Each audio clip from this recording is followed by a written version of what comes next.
بسم الله الرحمن الرحيم. ومن يشاقق الرسول من بعد ما تبين له الهدى ويتبع غير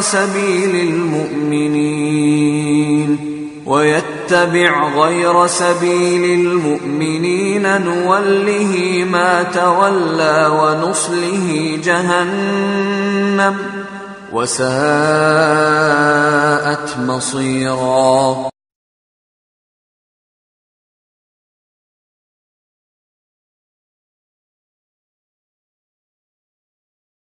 السلام عليكم ورحمة الله وبركاته.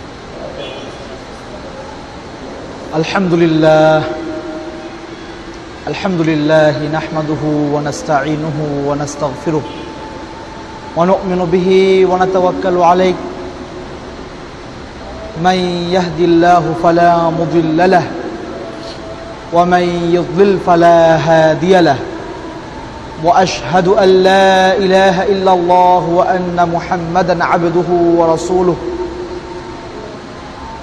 أما بعد فإن خير الحديث كتاب الله وخير الهدي هدي محمد صلى الله عليه وسلم وشر الأمور محدثاتها وكل محدثة بدعة وكل بدعة ضلالة وكل ضلالة في النار. فأعوذ بالله من الشيطان الرجيم. بسم الله الرحمن الرحيم. ومن يقتل مؤمنا متعمدا فجزاؤه جهنم وقال النبي صلى الله عليه وسلم فإن دماءكم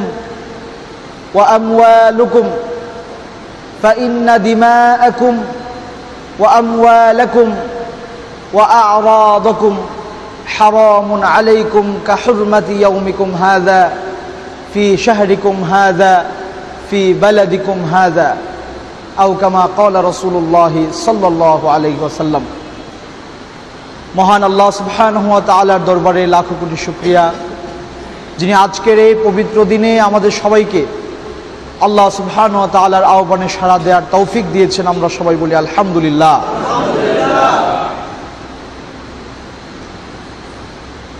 সম্মানিত মুসলিয়ান ইকরাম, আজকে এমন একটি দিনে আমরা আল্লাহর ঘর মসজিদে এসে উপস্থিত হয়েছি, যে সময়টিতে আমাদের এই প্রিয় মাতৃভূমি বাংলাদেশে নানান রকমের সমস্যা, অস্থিরতা, অরাজকতা, হত্যা, অপহরণ, গুম, নানান রকমের সমস্যা জর্জরিত একটি অবস্থায় আজকে আমরা আল্লাহ সুবহানাহু ওয়া তাআলার এই ঘরে এসেছি। একজন মুসলিম হিসেবে, একজন মুমিন হিসেবে মানবতার পক্ষে কথা বলা একজন মুমিনের সবচেয়ে বড় দায়িত্ব। সাম্প্রদায়িক চিন্তাভাবনা, ন্যারো চিন্তাভাবনা ইসলাম কোনো মুমিনকে শিক্ষা দেয় না। আমরা যখন সালাতে দাঁড়াই তখন আমরা বলি আলহামদুলিল্লাহি রাব্বিল আলামিন। সমস্ত প্রশংসা সেই আল্লাহ, সেই রবের, যিনি গোটা ইউনিভার্সের মালিক, গোটা ইউনিভার্সের রব। তিনি শুধু মুসলিমদের রব না, তিনি শুধু মুমিনদের রব না, তিনি প্রত্যেকটা মানুষের ধর্ম বর্ণ নির্বিশেষে প্রত্যেকটা মানুষের রব হচ্ছেন কে? আল্লাহ সুবহানাহু ওয়া তাআলা। সেই আল্লাহ সুবহানাহু ওয়া তাআলা আমাদের জন্য ইসলামকে মনোনীত করেছেন। আজকে আমি এবং আপনি, আমার এবং আপনার পরিচয় হচ্ছে আমি এবং আপনি মুসলিম। একজন মুসলিম মানবতার দাবি আদায়ের ক্ষেত্রে মানুষের মানবতাবোধকে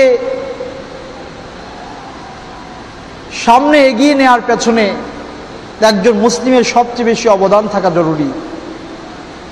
রাসূল করিম সাল্লাল্লাহু আলাইহি ওয়াসাল্লাম বলেছেন, খায়রুন নাস মান ইয়ানফাউন নাস, সে হচ্ছে জগৎ শ্রেষ্ঠ মানুষ যে মানবতার সেবায় নিয়োজিত,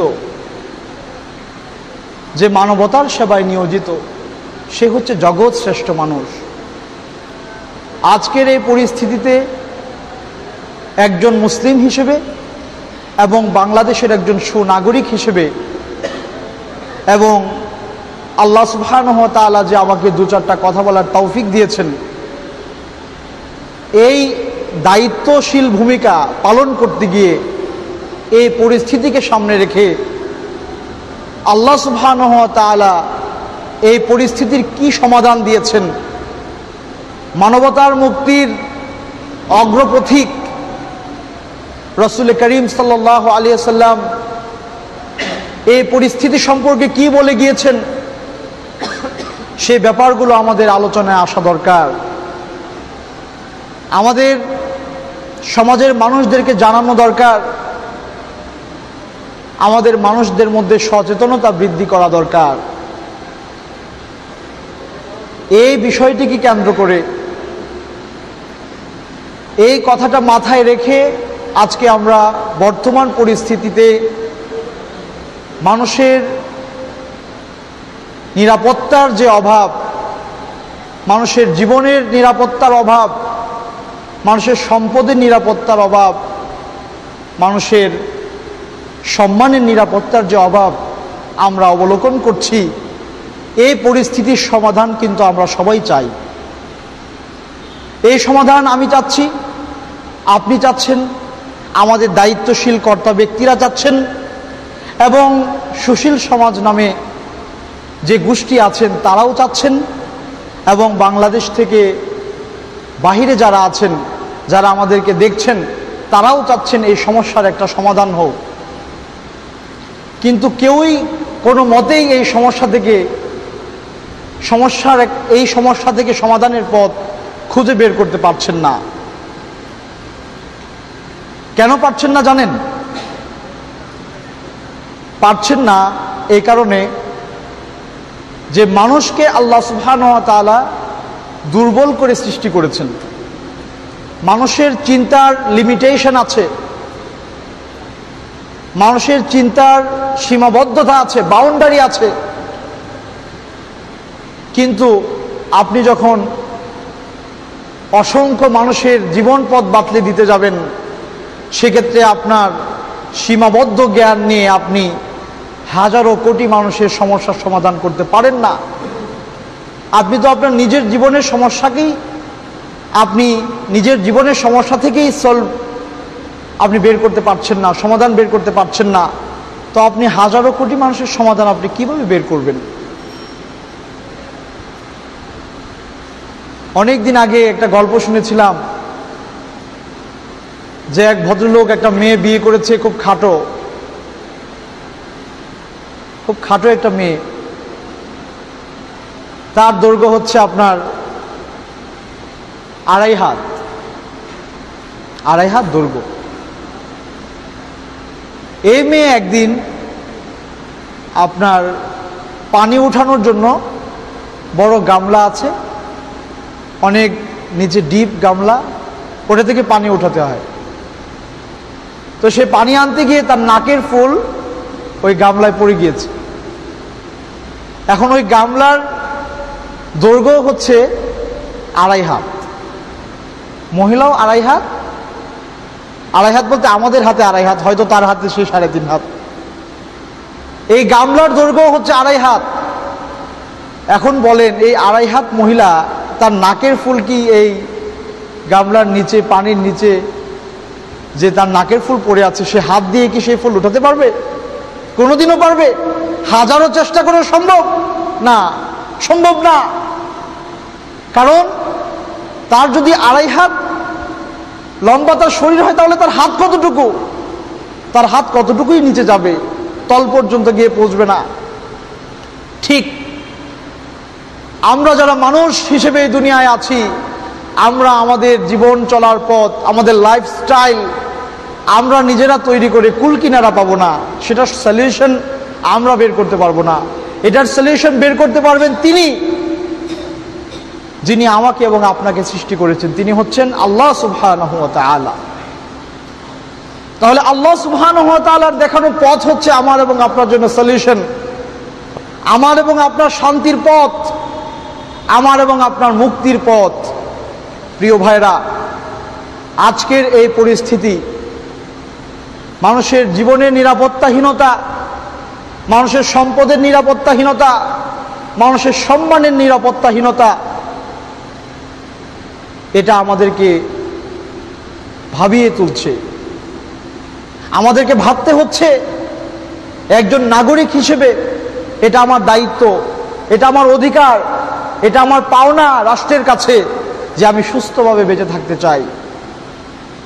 আমার সম্পদ কেউ গ্রাস করবে না, সম্পদের নিরাপত্তা আমি চাই, এটা আমার নাগরিক দায়িত্ব।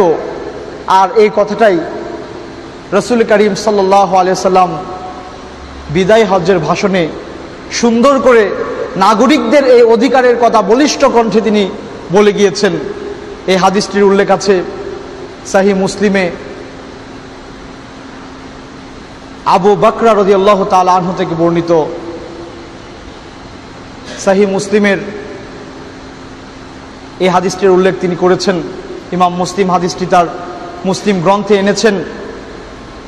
রাসূল করিম সাল্লাল্লাহু আলাইহি সাল্লাম বিদায় হজ্জের ভাষণে বলেছিলেন, ফা ইন্না দিমাআকুম ওয়া আরাদাকুম ওয়া আমওয়ালাকুম হারামুন আলাইকুম কা হুরমাতি ইয়াউমিকুম হাযা। হে মানুষেরা, শুনে রাখো, তোমাদের ফা ইন্না আমওয়ালাকুম, তোমাদের সম্পদ, ওয়া দিমাআকুম, তোমাদের জীবন, তোমাদের রক্ত, ওয়া আরাদাকুম, এবং তোমাদের সম্মান, অপর ভাইয়ের সম্মান, অপর ভাইয়ের টাকা পয়সা এবং অপর ভাইয়ের জীবন, এটা আমি আজকে একজন আরেকজনের জন্য এটাকে আমি হারাম করে দিলাম। একজন ভাই আরেকজন ভাইয়ের জীবন নষ্ট করতে পারবে না, একজন ভাই আরেকজন ভাইয়ের সম্পদ অন্যায়ভাবে গ্রাস করতে পারবে না, একজন ভাই আরেকজন ভাইয়ের সম্মানে আঘাত করতে পারবে না, এটাকে হারাম করে দিলাম। কা হুরমাতি ইয়াউমিকুম হাযা, যেমন ভাবে আজকের এই দিনটা হারাম। ফি শাহরিকুম হাযা, আজকের এই মাসটি হারাম। আজকের এই নগর, এই মক্কা নগর, এটা যেরকম হারাম, এখানে কোনো রকমের অন্যায় কাজ চলে না, ঠিক আমি তোমাদের জন্য এই বিষয়গুলোকে হারাম করে দিলাম। তোমরা আরেকজন ভাইয়ের সম্পদ, আরেকজন ভাইয়ের সম্মান এবং আরেকজন ভাইয়ের জীবনের উপর আঘাত করবে না, এটা হারাম। তারপর আল্লাহ রাসূল সাল্লাল্লাহু আলাইহি সাল্লাম বললেন, ওয়াসাতালকাউনা ইয়াউমাল কিয়ামাহ রাব্বাকুম, এবং কিয়ামতের দিন তোমরা তোমার রবের সাথে তোমার সাক্ষাৎ হবে। ওয়ায়াসআলুকুম আন আমালিকুম, এবং তিনি তোমাদেরকে তোমাদের আমল সম্পর্কে জিজ্ঞেস করবেন।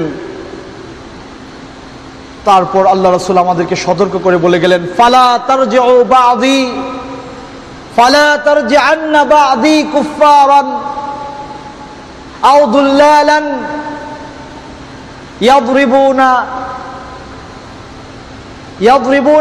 ইয়াদরিবুনা বা'দুকুম বিবা'দিন, তোমরা একজন আরেকজনের গায়ে আঘাত করবে, একজন আরেকজনকে আঘাত করে হত্যা করে ফেলবে। এই অবস্থায় যেন তোমরা চলে না যাও। আর যখন তোমরা এই অবস্থায় চলে যাবে, তখন তোমরা কুফরিতে নিপতিত হবে। তাহলে একজন মুসলিম ভাইয়ের সম্মান, একজন মুসলিম ভাইয়ের সম্পদ এবং তার জীবন আপনার কাছে আমানত। আপনি যখন এই আমানাকে বিনষ্ট করবেন, রাসূল সাল্লাল্লাহু আলাইহি সাল্লাম বলেছেন যে আপনি আপনার কুফরির পথকে সুগম করে দিলেন, ইসলাম থেকে বের হওয়ার পথকে আপনি সহজ করে নিলেন নিজের জন্য। নাউযুবিল্লাহি মিন যালিক। আজকের এই যুগ সম্পর্কে রাসূল করিম সাল্লাল্লাহু আলাইহি সাল্লাম বলেছেন, এই হাদিসটির উল্লেখ আছে সহিহ মুসলিম কিতাবুল ফিতান ওয়া আশরাতিস সাআ, এই কিতাবে রাসূল করিম সাল্লাল্লাহু আলাইহি সাল্লাম বলছেন, আবু হুরায়রা রাদিয়াল্লাহু তাআলা আনহু থেকে বর্ণিত, তিনি বলেন, ক্বালা রাসূলুল্লাহ সাল্লাল্লাহু আলাইহি ওয়াসাল্লাম, ওয়াল্লাযী নাফসি বিয়াদি লা ইয়াতিয়ান্না আলান নাসি যামানুন লা ইয়াদরিল কাতিল ফি আইয়ি শাইইন কাতাল ওয়া লা ইয়াদরিল মাকতুল আলা আইয়ি শাইইন কুতিল, আও কামা ক্বালা রাসূলুল্লাহ সাল্লাল্লাহু আলাইহি ওয়াসাল্লাম। রাসূল করিম সাল্লাল্লাহু আলাইহি ওয়াসাল্লাম বলছেন যে তোমাদের সামনে এমন একটা সময় আসবে, এমন একটা যুগ আসবে, যে যুগে যে লোক হত্যাকারী আরেকজন মানুষকে হত্যা করছে, সে জানে না কোন কারণে সে আরেকজন ভাইকে হত্যা করছে। ওয়ালা ইয়াদরিল মাকতুল, আর নিহত ব্যক্তি জানে না আলা আইয়ি শাইইন কুতিল, কি অপরাধে তাকে হত্যা করা হচ্ছে। এই সময়টা কি আজকে আসে নাই? এসছে। আপনি ঘর থেকে বের হয়েছেন, অফিসে যাবেন, আর বাসায় ফিরলেন না, আপনাকে ধরে নিয়ে যাওয়া হলো, আপনাকে নিয়ে হত্যা করে ফেলা হলো। আপনি নিজেও জানেন না কি অপরাধে আপনাকে হত্যা করা হচ্ছে। আর যে লোকটা আপনাকে অপহরণ করে নিয়ে গেল, সে নিয়ে আপনাকে হত্যা করলো, সে হয়তো 5 লাখ 7 লাখ 10 লাখ টাকা পেল বিধায় আপনাকে হত্যা করে ফেললো। সে নিজেও জানে না কি কারণে, কি অপরাধে সে আপনাকে হত্যা করছে। এই অবস্থার সম্মুখীন আজকে আমরা, এই অবস্থার সম্মুখীন আজকে আমরা হয়েছি। অথচ ইসলামে এটা একটা নিন্দনীয় কাজ। কোনো ব্যক্তি যদি আরেকজন ভাইকে এভাবে চুরি করে নিয়ে, সম্পদ চুরি তো অনেক খারাপ কাজ, আর মানুষ চুরি সেটা কত বড় জঘন্য কাজ। রাসূল করিম সাল্লাল্লাহু আলাইহি সাল্লাম বলেছেন যে লা ইয়াজনি যানি হিনা ইয়াজনি ওয়া হুয়া মুমিন, একজন ব্যভিচারী যখন সে জেনা করে, খারাপ কাজ করে, তখন তার মধ্যে ঈমান থাকে না। ওয়ালা ইয়াসরিকু সারিকু হিনা ইয়াসরিকু ওয়া হুয়া মুমিন, একজন চোর যখন সে চুরি করে, এই অবস্থায় তার ঈমান থাকে না। ওয়ালা ইয়ানতাহিবু নুহবাতান ইয়ারফাউন নাসু ইলাইহি ফিহা আবসারুহুম হিনা ইয়ানতাহিবুহু ওয়া হুয়া মুমিন, আর একজন লোক যখন মানুষের সম্পদ জোর করে তার থেকে টেনে হিঁচড়ে নিয়ে যায়, মানুষ অপলক নয়নে তার দিকে তাকিয়ে থাকে, তাকে কিছুই বলতে পারে না। এই অবস্থায় এই ব্যক্তির, এই সন্ত্রাসীর, তার ঈমান তার মধ্যে থাকে না। এই অবস্থায় যদি মালাকুল মউত এসে উপস্থিত হয়, তাহলে ওই ব্যক্তি কুফরি অবস্থায়, কুফরি অবস্থায় সে দুনিয়া থেকে চলে গেল। তাহলে একজন ব্যক্তি যদি কুফর অবস্থায় দুনিয়া থেকে চলে যায়, সে কোথায় যাবে? জাহান্নামে যেতে হবে। নাউযুবিল্লাহি মিন যালিক। এই যে একটা ন্যাক্কারজনক পরিস্থিতির সম্মুখীন আজকে আমরা, এটার পেছনে এর থেকে সলিউশন আমরা দুনিয়ার মানুষেরা যত সলিউশন খুঁজি না কেন, 100% সলিউশন আসবে না। যতক্ষণ না পর্যন্ত আপনি ওহীর বিধানের কাছে চলে না যাবেন, যতক্ষণ না পর্যন্ত আপনার সৃষ্টিকর্তার বিধানের দিকে আপনি ফিরে না আসবেন, আপনার সলিউশন আপনি খুঁজে পাবেন না। আল্লাহ সুবহানাহু ওয়া তাআলা এই সমস্ত অপরাধের জন্য দুই পক্ষ থেকে সলিউশন দিয়েছেন, দুই রকমের সলিউশন দিয়েছেন। একটা সলিউশন হচ্ছে আপনি মানুষকে বুঝাবেন, সে যে আজকে অপরাধ করছে, এই অপরাধটার জন্য তার কি রকমের পানিশমেন্ট হতে পারে, এই জ্ঞানটুকু তাকে স্পষ্ট করা কোরআন এবং সুন্নাহর আলোকে। এবং এই জ্ঞানের পাশাপাশি এই দুনিয়াবী জীবনে তার জন্য শাস্তির ব্যবস্থা রাখা। এই দুনিয়াবী জীবনে তার জন্য শাস্তির ব্যবস্থা রাখতে হবে, আর না হয় শুধুমাত্র ওয়াজ নসিহত করে কাজ হবে না। দেখবেন বিভিন্ন জায়গায় লেখা থাকে যে সংরক্ষিত এলাকা, প্রবেশাধিকার সংরক্ষিত, প্রবেশ নিষেধ। এই কথা লেখা মানে ওয়াজ করছে, আপনাকে জানিয়ে দিচ্ছে যে এখানে ঢোকা যাবে না। তো এতটুকু লিখে কিন্তু আবার পাশে দুজন গার্ড দাঁড় করিয়ে রেখেছে। কেউ যদি ঢুকে, দেখেন না কি লেখা আছে, স্মরণ করিয়ে দিচ্ছে। তারপর যদি ঢুকতে চায়, ওরা আরেকটু অ্যাগ্রেসিভ হয়, আপনাকে বলছি ঢুকতে পারবেন না, আপনার রাইট নাই এখানে ঢোকার। তারপর যদি সে বাড়াবাড়ি করে তখন তাকে অ্যারেস্ট করে নিয়ে যায়, তাই না? ঠিক আল্লাহ সুবহানাহু ওয়া তাআলা তার দ্বীনের ব্যাপারে এরকম মূলনীতি দিয়েছেন, তার দ্বীনের ব্যাপারে এরকম মূলনীতি দিয়েছেন। বলেছেন মানুষের কাছে পৌঁছে দাও, তার এই দুনিয়ার জীবন এবং আখিরাতের জীবন, দুই জীবনের জ্ঞান তাকে দাও। আজকে খারাপ করলে সে খারাপ পাবে, ভালো করলে ভালো পাবে, এই জ্ঞানটুকু তাকে দাও। এবং এর পাশাপাশি এই দুনিয়াতে যদি খারাপ করে সেটার পানিশমেন্টেরও ব্যবস্থা রাখো। কারণ গার্ড না রাখলে আপনি শুধুমাত্র লিখে রেখেছেন, এই লেখাতে কিন্তু কাজ হবে না, লোকজন ঢুকবে। কিন্তু আজকে দুঃখের ব্যাপার হচ্ছে যে যাদেরকে আল্লাহ সুবহানাহু ওয়া তাআলা এই দায়িত্ব দিলেন তারা তাদের দায়িত্ব পালন করছে না। সাধারণ মানুষেরা আজকে নিজেদের মন মতো দায়িত্ব পালন করছে, আর সমাজে বিশৃঙ্খলা সৃষ্টি হচ্ছে। রাসূল করিম সাল্লাল্লাহু আলাইহি ওয়াসাল্লামের আরেকটি হাদিস সহিহ মুসলিমে উল্লেখ আছে, আব্দুল্লাহ ইবনে মাসউদ রাদিয়াল্লাহু তাআলা আনহু থেকে বর্ণিত, তিনি বলেন ক্বালা রাসূলুল্লাহ সাল্লাল্লাহু আলাইহি ওয়াসাল্লাম, রাসূল করিম সাল্লাল্লাহু আলাইহি ওয়াসাল্লাম বলেছেন, লা ইয়াহিল্লু দামু ইমরিইন মুসলিমিন ইয়াশহাদু আল্লা ইলাহা ইল্লাল্লাহ ওয়া আন্নী মুহাম্মাদার রাসূলুল্লাহ ইল্লা বিইহদা সালাস। যে কোনো ব্যক্তিকে হত্যা করা, কোনো ব্যক্তির রক্ত ঝরানো, কোনো ব্যক্তির জীবন নাশ করা, এটা জায়েজ নাই। তবে তিন শ্রেণীর ব্যক্তির ক্ষেত্রে এটা জায়েজ আছে। সেটা রাষ্ট্র সে দায়িত্ব পালন করবে, কোনো মানুষ সে দায়িত্ব পালন করবে না। এক শ্রেণীর ব্যক্তি হচ্ছে আস-সাইবুজ্জান, অর্থাৎ বিবাহিত ব্যক্তি, সে যদি কোনো মহিলার সাথে ব্যভিচার করে তার উপর শরীয়ত বলে যে তাকে হত্যা করতে হবে। দুই নম্বর ব্যক্তি হচ্ছে ওয়ান-নাফসু বিন-নাফস, কেউ যদি কোনো কারণ ছাড়া আরেকজন ভাইকে হত্যা করে তখন ইসলামী শরিয়া বলে তাকেও হত্যা করতে হবে, কিসাস। তিন নম্বর ব্যক্তি হচ্ছে ওয়াতারিকুদ্দিন, যে তার ইসলাম থেকে নিজেকে আলাদা করে নিল, ইসলাম থেকে বের হয়ে যাওয়ার ঘোষণা দিল। ইসলামী রাষ্ট্রের সরকারের দায়িত্ব হচ্ছে এই ব্যক্তিকে হত্যা করা। এই তিন শ্রেণীর ব্যক্তি রক্ত হালাল হয়ে যায়, এছাড়া দুনিয়ার কোনো মানুষের রক্ত হালাল হয় না। কিন্তু আজকে আমরা কি দেখছি? আমার সাথে আপনার সম্পর্ক খারাপ, আমার স্বার্থ সিদ্ধি হচ্ছে না, আপনি আমার পথের কাঁটা, আপনাকে আমি শেষ করে দিলাম, আপনার রক্ত ঝরালাম, আপনার প্রাণ নাশ করে দিলাম আমি।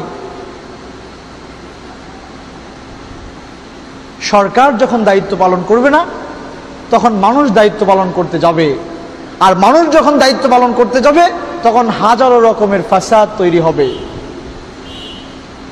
এই যে স্বার্থের কারণে মানুষকে হত্যা করা, স্বার্থের জন্য কোনো মানুষকে হত্যা করে ফেলা, সাময়িক স্বার্থের জন্য, এই সিস্টেমটা কিন্তু আজকে নতুন না। এটা চালু করেছেন আদম আলাইহিস সালাতু ওয়াস সালামের দুই সন্তানের প্রথম সন্তান, যার নাম কাবিল বলা হয়। সে সর্বপ্রথম স্বার্থের জন্য কোনো মানুষ হত্যার মতো জঘন্য কাজ সে শুরু করেছে। আল্লাহ সুবহানাহু ওয়া তাআলা পবিত্র কোরআনের ইরশাদ করছেন, পবিত্র কোরআনের 5 নম্বর সূরা মাইদার 27 নম্বর আয়াতে আল্লাহ সুবহানাহু ওয়া তাআলা বলছেন রাসূলুল্লাহ সাল্লাল্লাহু আলাইহি সাল্লামকে, ওয়াতলু আলাইহিম, হে রাসূল আপনি তিলাওয়াত করেন, নাবা ইবনাই আদম, আদমের দুই সন্তানের ঘটনা, বিল হক, যথার্থভাবে আপনি ঘোষণা করুন, মানুষকে পড়িয়ে পড়িয়ে শোনান, মানুষকে জানান। ইয কাররাবা কুরবানান ফাতাকাব্বালা মিন আহাদিহিমা ওয়া লাম ইয়াতাকাব্বাল মিনাল আখার, যখন তারা দুজন কোরবানি করেছিল আল্লাহ সুবহানাহু ওয়া তাআলার জন্য, তখন একজনের কোরবানি কবুল হয়েছিল, আরেকজনের কোরবানি কবুল হয় নাই। অর্থাৎ ঘটনা হয়েছে এরকম যে তখন তো আদম আলাইহিস সালাম প্রথম মানব হওয়ার কারণে জোড়ায় জোড়ায় সন্তান হতো, যমজ ভাই, এক ছেলে এক মেয়ে। এর পরের স্টেপে এক ছেলে এক মেয়ে। তো যারা একসাথে দুনিয়ায় আসতো তাদের মধ্যে বিবাহ বন্ধন জায়েজ ছিল না, আগের জন পরের জনের সাথে এভাবে বিবাহ বন্ধন হবে। এখন কাবিলের সাথে যে মেয়ে দুনিয়ায় আসছে সে ছিল একটু দেখতে সুন্দরী, আর হাবিলের সাথে যে মেয়ে দুনিয়ায় আসছে সে দেখতে কম সুন্দরী ছিল। এখন নিয়ম অনুযায়ী হাবিল বিয়ে করবে কাবিলের সাথে যে বোন আসছে তাকে, কিন্তু কাবিল বলছে না, আমি ওর সাথে এসছি, আমি ওকে বিয়ে করব। যাই হোক, অনেক লম্বা ঘটনা। তখন তাদেরকে বলা হলো যে তোমরা কোরবানি করো, যার কোরবানি কবুল হবে সে কাবিলের সাথে যে মেয়ে আসছে তাকে বিয়ে করবে। তখন দুজন কোরবানি করলেন, তখন হাবিলের কোরবানি কবুল হলো, কাবিলেরটা কবুল হলো না। অনেক লম্বা ঘটনা, সেদিকে আমরা যাচ্ছি না। যখন কোরবানি কবুল হলো না, তার মানে হচ্ছে সে আর ওই মেয়েকে পাচ্ছে না, তার স্বার্থ আর রক্ষা হচ্ছে না। তখন সে বলছে, ক্বালা লা আকতুলান্নাক, আমি তো তোমাকে হত্যা করব।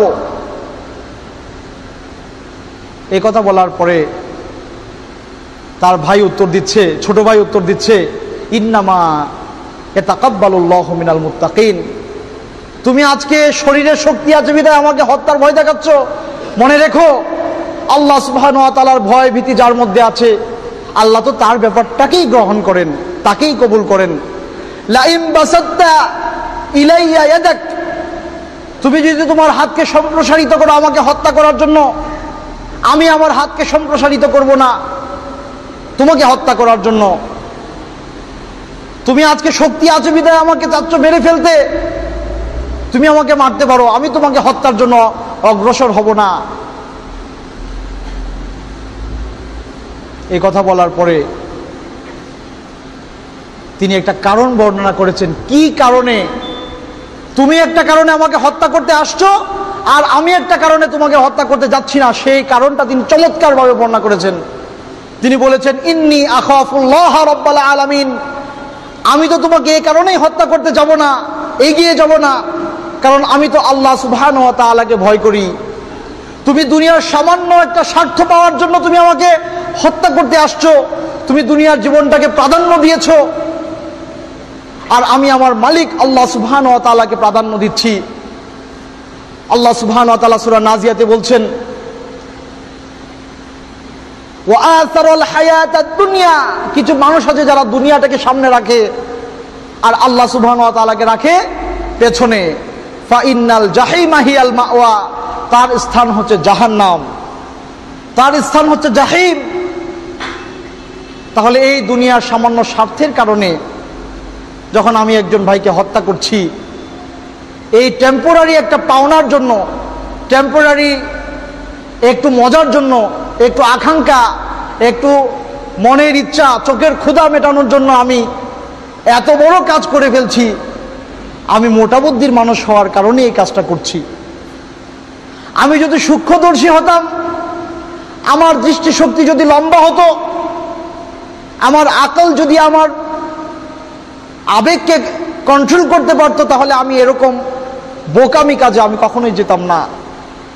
কারণ একজন মানুষ যখন একজন মানুষকে হত্যা করে, তার পরিণতি সম্পর্কে আদম আলাইহিস সালামের ছোট ছেলে তার বড় ভাইকে বলছে, ইন্নী উরিদু আন তাবুআ বিইসমি ওয়া ইসমিক ফাতাকুনা মিন আসহাবিন নার, আমি চাচ্ছি তুমি আমার সমস্ত গুনাহ তুমি বহন করবে এবং তোমার যাবতীয় গুনাহ নিজে তো বহন করবেই, আর এই দুজনের গুনাহ একসাথ করে তুমি জাহান্নামের অধিবাসী হবে। তাহলে যে ব্যক্তি দুনিয়ার সামান্য স্বার্থের কারণে আরেকজন ভাইকে হত্যা করছে, সে জাহান্নামী হবে। এই কথাটার উল্লেখ আল্লাহ সুবহানাহু ওয়া তাআলা পবিত্র কোরআনেও করছেন। আল্লাহ সুবহানাহু ওয়া তাআলা পবিত্র কোরআনের সূরা নিসার 93 নম্বর আয়াতে বলছেন, ওয়া মান ইয়াকতুল মুমিনান মুতাআম্মিদান, যে ব্যক্তি কোন মুমিনকে, ইমানদার কোন ব্যক্তিকে স্বেচ্ছায় হত্যা করলো, ভুল ক্রমে না, ইচ্ছা করে, স্বার্থের জন্য, ফাজাজাউহু জাহান্নাম, তার প্রতিদান হচ্ছে জাহান্নাম, খালিদান ফিহা, সে সেখানে চিরকাল থাকবে। ওয়াগাদিবাল্লাহু আলাইহি ওয়া লাআনাহু, এবং আল্লাহ সুবহানাহু ওয়া তাআলা তার উপর রাগান্বিত থাকবেন, আল্লাহ সুবহানাহু ওয়া তাআলা লানত তার উপরে। ওয়া আদ্দালাহু আযাবান আযীমা, এবং তার জন্য প্রস্তুত করা হয়েছে যন্ত্রণাদায়ক মহা বিশাল শাস্তির ব্যবস্থা তার জন্য করা হয়েছে। নাউযুবিল্লাহি মিন যালিক। তাহলে আজকের এই সামান্য স্বার্থের জন্য আমি আমার এই দুনিয়ার টেম্পোরারি প্রাপ্তির জন্য আমি আমার আনলিমিটেড প্রাপ্তিটাকে আমি হারিয়ে ফেলছি। আমার চেয়ে বড় বোকা কে আছে? আপনার মনে রাখা দরকার, আপনি যে স্বার্থ হাসিল করার জন্য এত বড় একটা পাপ কাজে জড়িয়ে পড়লেন, সন্তানদেরকে এতিম করে দিচ্ছেন, মাদেরকে বিধবা করে দিচ্ছেন, বোনদেরকে ভাইহারা করছেন, মানুষের মুখে হাসি আপনি কেড়ে নিচ্ছেন, এত বড় জঘন্য একটি কাজ আপনি করছেন যে স্বার্থের জন্য। আপনি ভাবতে পারেন, আপনি যখন স্বার্থের কারণে আরেকজন ভাইকে হত্যা করলেন, এর কিছুক্ষণ পর মালাকুল মউত যদি এসে আপনার থেকে আপনার রূহটা বের করে নিয়ে যায়, তাহলে আপনি যে স্বার্থে কাজ করলেন সেই স্বার্থটা তো আরেকজন ভোগ করবে, আপনি তো জাহান্নামে চলে যাবেন। আপনি কত বড় ক্ষতিগ্রস্ত। প্রিয় ভাইরা, এখানে একটি ব্যাপার খুব গুরুত্বপূর্ণ, সেটি আমি উল্লেখ করছি। তবে অবস্থা যদি এরকম হয় যে দুজন ব্যক্তি দুনিয়া পূজারী, দুনিয়ার মোহ তাদেরকে আচ্ছাদিত করে ফেলেছে, দুনিয়ার বিলাসিতা, দুনিয়ার আভিজাত্য, দুনিয়ার হুকুমত, দুনিয়ার শক্তি, দুনিয়ার সম্মান যাদেরকে আল্লাহ সুবহানাহু ওয়া তাআলার জিকির থেকে ভুলিয়ে রেখেছে, এরকম দুই ব্যক্তি যদি একজন আরেকজনকে হত্যা করে, তাহলে অবস্থা কি হবে? দুজনই মুশরিক, দুজনই কুফফারদেরকে অনুসরণ করছে, এরকম দুজন ব্যক্তি যদি একজন আরেকজনকে হত্যা করে, তাদের অবস্থা কি হবে? রাসূল করিম সাল্লাল্লাহু আলাইহি সাল্লাম বলছেন, আবু বকর রাদিয়াল্লাহু তাআলা আনহু হাদিসটি বর্ণনা করেছেন, সহিহ মুসলিমে এসেছে হাদিসটি, কিতাবুল ফিতান ওয়া আশরাতিস সাআ, এই কিতাবে রাসূল করিম সাল্লাল্লাহু আলাইহি সাল্লাম বলেন, ইযা ক্তাতাল মুসলিমান বিসাইফিহিমা ফাল কাতিল ওয়াল মাকতুল কিলাহুমা ফিন নার। যখন দুজন মুসলিম অস্ত্র নিয়ে একজন আরেকজনকে হত্যা করতে নামে, ফাল কাতিল ওয়াল মাকতুল কিলাহুমা ফিন নার, হত্যাকারী এবং নিহত দুজন ব্যক্তি জাহান্নামে যাবে। হত্যাকারীও জাহান্নামী, আর যে নিহত সেও জাহান্নামী। সাহাবায়ে কেরাম জিজ্ঞেস করলেন, হাযাল কাতিল ফামা বালুল মাকতুল ইয়া রাসূলুল্লাহ, যে লোকটা একজনকে হত্যা করলো সে না হয় জাহান্নামী হবে, ঠিক আছে, কিন্তু যে নিহত হলো সে কেন জাহান্নামে যাবে? তখন আল্লাহ রাসূল সাল্লাল্লাহু আলাইহি সাল্লাম একটা যৌক্তিক উত্তর দিয়েছেন, সুবহানাল্লাহ, আলহামদুলিল্লাহ, আলহামদুলিল্লাহ। তিনি বলেছেন, ইন্নাহু কানা হারসান আলা কতলি সাহিবি, যে আজকে নিহত হয়েছে সেও চেয়েছিল তার ভাইকে হত্যা করতে, কিন্তু পারে নাই, শক্তিতে কোলায় নাই, কিন্তু মনের জোর ছিল, যদি পারত সেও তার ভাইকে হত্যা করত। তাহলে আজকে আমাদের এই সমাজে কুকুর যেমন একটা হাড়কে নিয়ে 2-4-5টা কুকুর মারামারি করছে, কামড়াকামড়ি করছে, কে কার মুখ থেকে নিয়ে যাবে, ঠিক দুনিয়া পূজারী যে সমস্ত ব্যক্তিরা, যে সমস্ত নেতারা, যে সমস্ত দুনিয়া পূজারীরা এই সমস্ত কাজে ব্যস্ত আছে, তারা একজন আরেকজনকে স্বার্থের জন্য হত্যা করে ফেলছে। দুজনেরই ইচ্ছা আছে যে তাকে পাইলে আমি শেষ করে দিব, কিন্তু একজন হয়তো পারে নাই। আল্লাহ রাসূল বলছেন, কিলাহুমা ফিন্নার, দুজনই জাহান্নামী হবে। নাউযুবিল্লাহি মিন যালিক, নাউযুবিল্লাহি মিন যালিক। কিন্তু কষ্টের ব্যাপার হচ্ছে, যখন সাধারণ মানুষেরা আক্রান্ত হচ্ছে, দিন মজুরেরা, খুব সিম্পল লাইফ ক্রিয়েট করে একজন মানুষ, ওই ব্যক্তিকে যখন হত্যা করা হয়, ওই ব্যক্তিকে যখন অপহরণ করা হয়, গুম করে ফেলা হয়, তখন তার পরিবারটা কোথায় যাবে? এই অসহায় পরিবারের পেছনে কে দাঁড়াবে?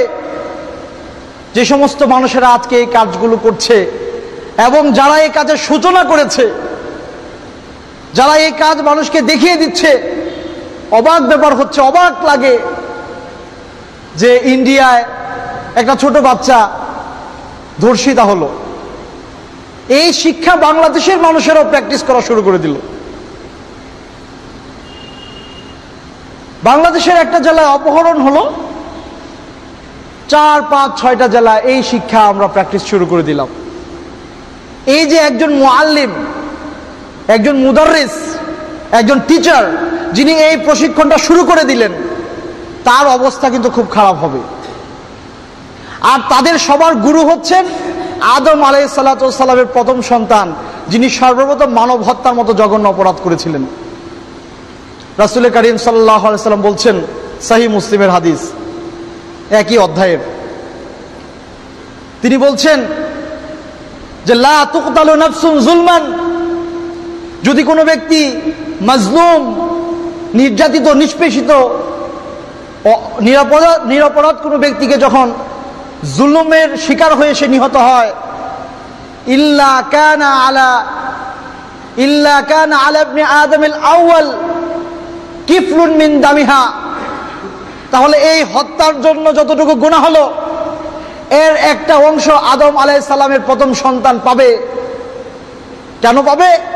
ফাইন্নাহু কানা আউওয়ালা মান সান্নাল কতল, কেন সে ছিল প্রথম ব্যক্তি যে হত্যা করার মতো জঘন্য একটা অপরাধের শিক্ষা এই দুনিয়ার মানুষকে দিয়ে গিয়েছিল। ঠিক আজকে যারা মানুষকে ধরে নিয়ে মেরে ফেলার কাজগুলো যারা মানুষকে শিক্ষা দিচ্ছে, যারা দেখাচ্ছে, ওই সমস্ত মানুষেরা কিয়ামত পর্যন্ত যতগুলো মানুষ এই নিন্দনীয় কাজের সাথে জড়িত হবে এর একটা অংশ, গুনাহের একটা অংশ তার ঘাড়েও যাবে। নাউযু বিল্লাহি মিন যালিক। আল্লাহ সুবহানাহু ওয়া তাআলা আমাদের সবাইকে এই সমস্ত কাজ থেকে মানুষকে সচেতন করার তৌফিক দান করুন। আমরা সবাই বলি আমিন।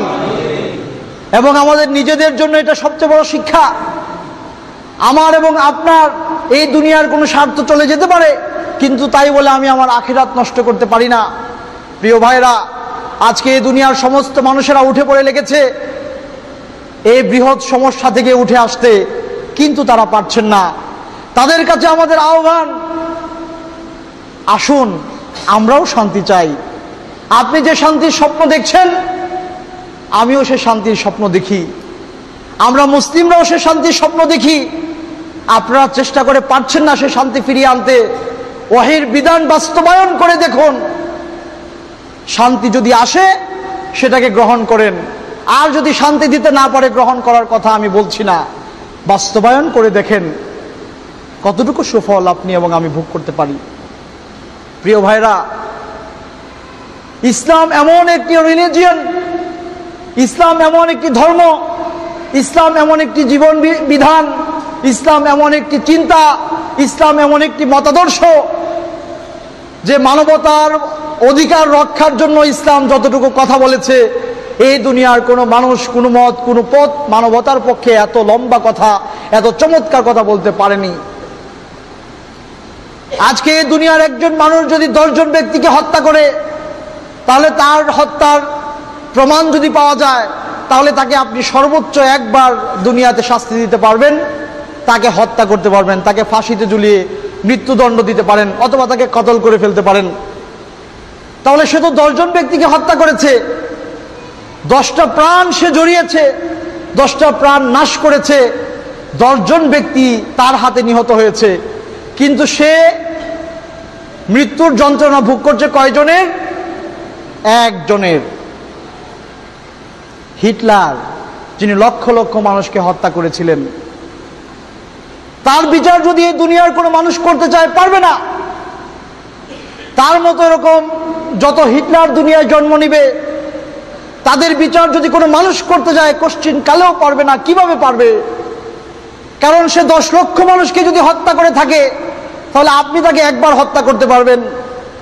কিন্তু আপনি যদি ইসলাম বিশ্বাস করেন, তাহলে ইসলাম আপনাকে বলে দিচ্ছে, লা তাহজান, চিন্তিত হয়ো না, সবর করো, ফাসবির সবরান জামিলা ইন্নাহুম ইয়ারাউনাহু বাঈদা ওয়া নারাহু করিবা, ধৈর্য ধারণ করো, তারা আখিরাতটাকে অনেক দূরে দেখে আর আমরা আখিরাতকে খুব কাছে দেখি। আল্লাহ সুবহানাহু ওয়া তাআলা যদি এটার বিচার করেন, তাহলে যথার্থ বিচার করতে পারবেন। তিনি যে ব্যক্তি 10 লক্ষ মানুষকে হত্যা করেছে, তিনি তাকে আখিরাতে নিয়ে 10 লক্ষ বার মৃত্যু হলে কি সাজা পাওয়া যায়, সেই সাজাটুকু তিনি তাকে জাহান্নামে নিয়ে দিতে পারবেন। দুনিয়ার কোনো মানুষ এই দুনিয়ায় পারবে না, দুনিয়ার কোনো মানুষ এই দুনিয়ায় পারবে না। এজন্য আসুন আল্লাহ সুবহানাহু ওয়া তাআলার ওহীর বিধানের দিকে চলে আসি, তাহলে আমার এবং আপনার শান্তি নিশ্চিত হবে। আমি এবং আপনি যে শান্তির প্রতীক্ষায় আছি, আমি এবং আপনি যে অন্ধকার থেকে বের হয়ে যেতে চাচ্ছি, সে অন্ধকার থেকে বের হয়ে যাওয়ার জন্য তো আপনাকে আগে এগিয়ে আসতে হবে, তারপর অন্ধকার দূর হবে। আপনাকে চেষ্টা করতে হবে। আপনাকে যদি উপকার নিতে হয় তাহলে শুরুতে স্যাক্রিফাইসটা আপনার করতে হবে, তারপর আপনি সেখান থেকে স্বাদ ভোগ করতে পারবেন। প্রিয় ভাইরা, তাই আসুন এই সমাজের মানুষদেরকে আমরা বোঝানোর চেষ্টা করি যে আল্লাহ সুবহানাহু ওয়া তাআলার দেখানো পথই হচ্ছে মানবতার সমাধান। আল্লাহ সুবহানাহু ওয়া তাআলার কোরআনই হচ্ছে মানবতার সমাধান, এবং রাসূল করিম সাল্লাল্লাহু আলাইহি সাল্লামের রেখে যাওয়া সুন্নাহ হলো মানবতার মুক্তির সোপান। আকুলু কওলি হাযা আস্তাগফিরুল্লাহ লি ওয়া লাকুম ওয়া লিসাইরিল মুসলিমিন ওয়াস্তাগফিরুহু ইন্নাহু হুয়াল গফুরুর রহিম।